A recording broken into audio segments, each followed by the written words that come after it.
All right, let's dive into this incredible saga about a prophet who is, well, unlike any other. We're going to trace the journey of a figure who isn't here to build a new world, but to tear the old one down, piece by philosophical piece.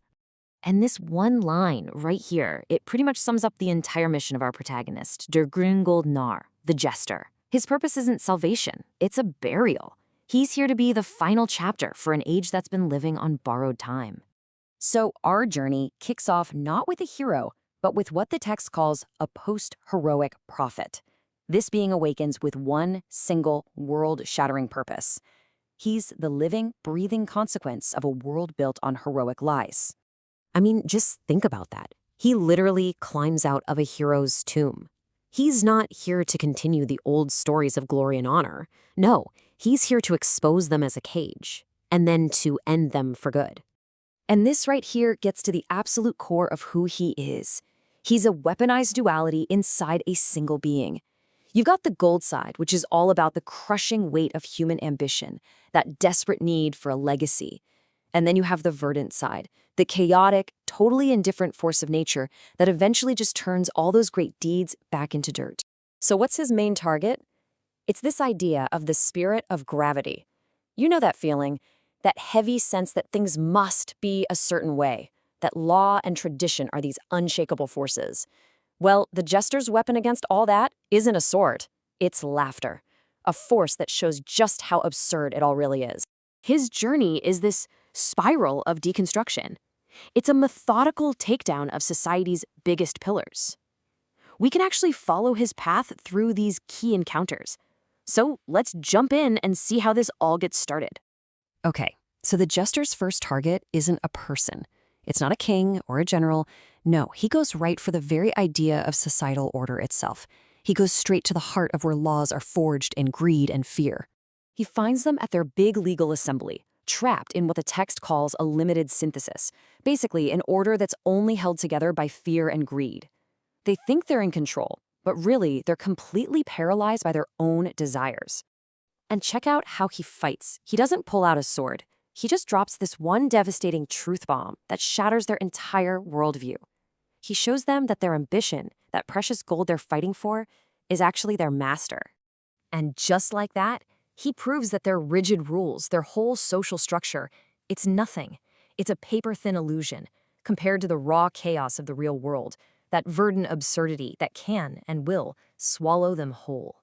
All right, so law is down. What's next? You got it. He now has to face its ultimate enforcer, the hero. This is where he takes on the living, breathing symbol of the old age's ideals. Way up in the mountains, he finds Hrolf. And this guy, Hrolf, is the poster child for everything the Jester has come to destroy. He's static, he's proud, and his entire identity is based on conflict. He needs a fight just to feel like he exists. And that's the real question here, isn't it? Hrolf is more than just a man. He's a concept. And the Jester's answer to this challenge is what makes him so absolutely revolutionary. So he doesn't beat Hrolf in a fight. It's way smarter than that. He just refuses to play the game. He won't be the villain Hrolf needs him to be. Instead, he just deconstructs the whole idea of heroism right there on the spot, until there's nothing left but a confused man swept away by the indifferent river of the world. Now let's head down to the marketplace, because this is where the Jester's whole philosophy reveals its most terrifying consequence. This is a critical moment in the saga. Right there in the town square, he confronts the High Judge, the symbol of absolute order. And with just a gesture, he proves that this order is a total illusion, turning the symbols of the law into nothing but dust and rot. He shows them that order is a choice, not a fact of nature. And this, right here, is the core warning of the entire story.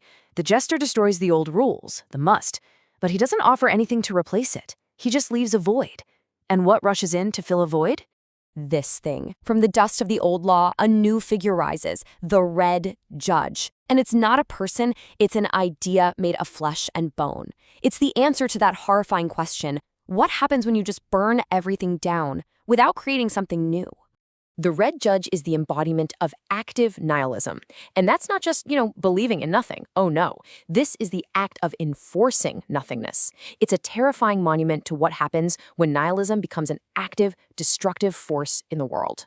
So, he's conquered the external world of laws and heroes. But now, the Jester has to conquer himself in his most profound and frankly terrifying trial yet. He goes into this cave of total, suffocating darkness. The outside world, the audience he's been performing for, it's all gone. With everything external just erased, he has to prove his own existence to himself. And it's here, in the void, that he performs what's called an internal synthesis.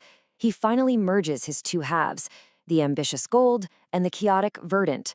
He essentially proves his will exists simply because it wills itself to exist. He becomes his own creator, his own reason for being. Now, fully realized, having taken apart the world and rebuilt himself from the inside out, the Jester emerges. And now his real mission can finally begin. Get this. Everything we've just talked about, that was just the prologue. He's taken apart the very pillars of the old world. He's not just some wandering prophet anymore. He is the fully realized shadow of the Overman, and he's ready to step onto the world stage. The saga of Frenzy has only just begun. He's proven he can unmake a hero and unmake a judge. But what happens now?